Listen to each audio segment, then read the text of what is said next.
आपला आवाज कोकण 24 तास। 8 फेब्रुवारीपासून रत्नागिरी येथील आंबा बागायतदार न्याय मिळावा म्हणून लोकशाही मार्गाने आंदोलन करीत आहेत, परंतु शासन मात्र त्याकडे लक्ष देत नसल्याचा घणाघाती आरोप माजी खासदार तथा स्वाभिमान संघटनेचे अध्यक्ष राजू शेट्टी यांनी केलाय। आज एल्गार मेळावा घेण्यात आलेला तुम्ही देखील उपस्थित आहात. काय होतं? 15-20 नेमका अल्टिमेटम काय दिलेला आहे? 8 फेब्रुवारी पासून कोकणामध्ये आम्ही आंबा आणि काजू उत्पादक शेतकऱ्यांना सरकारकडून न्याय मिळाला पाहिजे, मदत मिळायला पाहिजे यासाठी आंदोलन करतोय।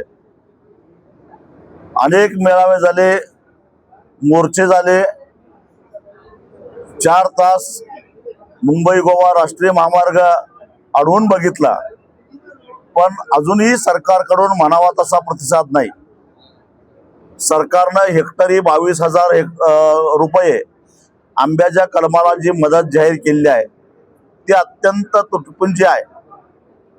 हेक्टरी 22,000 रुपये म्हणजे साधारणपणे एका कलमाला 220 रुपये। त्या कलमाची राखण करायला असणारा नेपाळी माणूस दिवसाला 800 रुपये पगार घेतो। किमान त्या मजुरी आणि म्हणजे त्याला वर्षभर त्याला तिथं ठेवावं लागतं आणि सरकारनं 220 रुपये एका कलमाला देऊन रत्नागिरीतील आंबा बागायतदारांनी आता निर्णायक लढाईसाठी तयार राहावे असे आवाहन माजी खासदार राजू शेट्टी यांनी रत्नागिरी येथे पत्रकारांशी बोलताना केलं आणि आता 15 मे रोजी वर्षावर आंदोलन करणार असल्याचा इशाराही त्यांनी दिलाय। आणि ती फक्त घोषणा केली आहे, ती चेष्टा केली आहे, आम्हाला ती मान्य नाही।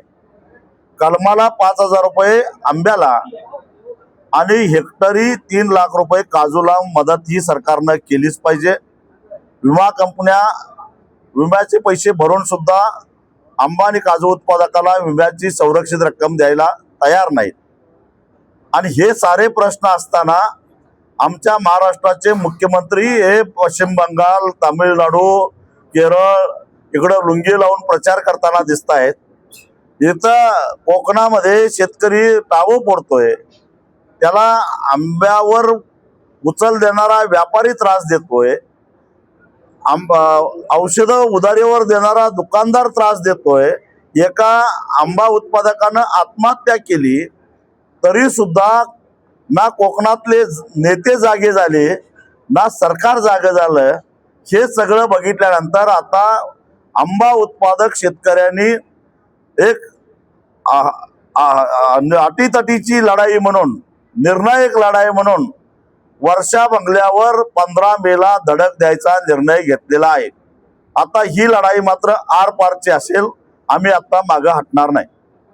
सुरुवात जी आहे 15 मेला वर्षावर जाणार आहे, रत्नागिरी सिंधुदुर्ग भागात किंवा कोकणातल्या भागांमध्ये ही सुरुवात कशी होणार आहे? आम्ही सगळ्यांना गिरगाव चौपाटीला एकत्रित करणार आणि गिरगाव चौपाटीहून वर्षाला जाणार। या सरकारकडून आंबा बागायतदारांना न्याय मिळणार नाही असे माजी खासदार विनायक राऊत रत्नागिरी येथे आयोजित एल्गार मेळाव्यामध्ये बोलताना म्हणाले आणि आता ही भूमी परप्रांतीय लोकांनी गिळंकृत केली असल्याचंही ते म्हणाले।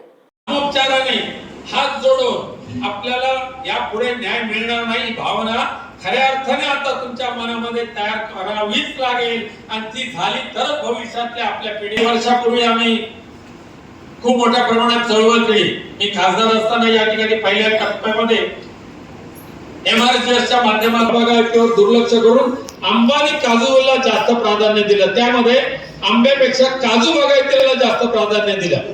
ते आंबा हा आधीच शाश्वत आहे, पण आंब्याचं उत्पादन शाश्वत नाही आणि म्हणून की काय आता या परप्रांतीय भूमाफियांनी आपल्या भूमीवर लक्ष ठेवायला सुरुवात केली। दिल्लीवाले यायला सुरुवात केलेली आहे। दोडामार्ग ते देवगड पर्यंत हजारो एकर आंबा बाग आहे। आंबा लागत नाही देऊन टाकले हरियाणावाल्यांना। ज्याचं पवईला हॉस्पिटल आहे त्या मालकाची जमीन आहे तिथे। आणि म्हणून ह्या दिल्लीच्या परप्रांतीय दिल्लीवाल्यांनी ज्या वेळेला आता कोकण गिळंकृत करायला सुरुवात केलेली आहे आणि आपले लोक म्हणतात की आंबा काय किती मेहनत करा, आंब्याचा आता का पूर्वीचं राहिलेलं नाही। उपेक्षित अशी विचारधारणा राहिली तर राजापूरमध्ये ज्या ठिकाणी त्यांनी ती अरॅमको कंपनी आणायला सुरुवात केली होती. या शासन समुंदर की गोद में पला है तू, अंगड़ाई लेते ही लहरें शुरू। आज यौवन की मस्ती छोड़, ले चलता हूं तुझे एक नए मोड़। आजा तुझे मां पुकारे अब, छेड़ देते हैं बीच से कुछ शरारत हंसी। गले लगा ले उसे ए फकीर, इंतजार कर रहा है तेरा तो, चल दे देते हैं उसे फसल की खूबसूरती तो। आजा तुझे मां पुकारे अब, उन्हें भी देनी है एक नई पहचान। आजा तुझे मां पुकारे अब। फिनोलेक्स पाइप्स पहुंचाए पानी को अपनी मां के पास।